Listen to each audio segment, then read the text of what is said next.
Since President Trump's announcement in May that the US would reimpose sanctions on Iran, European leaders have been scrambling for ways to bypass them and keep the 2015 nuclear deal alive.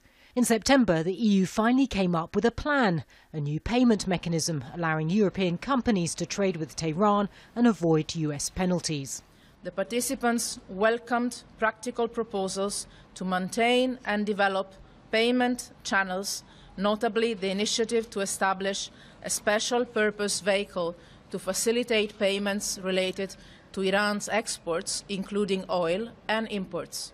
Companies violating sanctions could be cut from the powerful US financial system. It's a risk that most European multinationals don't want to take. French companies Total, Air France and Peugeot Citroën have begun shutting their Iranian operations. German car maker Daimler is also pulling out, along with British Airways. It's not yet clear how the EU's new payment mechanism would work. It could be a barter system, or it could be a new EU-backed financial body set up to deal with transactions between Europe and Tehran. Either way, some analysts say it may not be enough to make big multinationals like Total reconsider doing business with Iran. Companies like Total or the companies are afraid of US sanctions, so I don't think they're going to take the risk of buying oil from Iran. So it doesn't solve, I would say, 90% of the problems due to the US sanctions.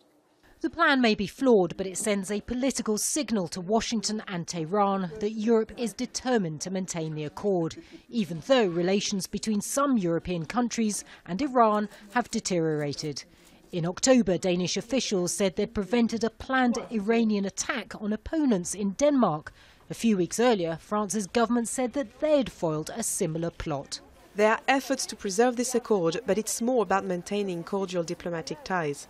The problem is that relations are not good right now. There is no French ambassador in Iran or Iranian ambassador in France. And then we have the alleged Iranian plot on MEK opponents in Villepinte and the one in Denmark. Trump hopes US sanctions will force Tehran into a new deal. But so far, Iran says it won't renegotiate. With EU leaders openly defying Washington over the issue, if the accord collapses, it would be a crushing blow to Europe's credibility. Natacha, Butler, Al Jazeera, Paris.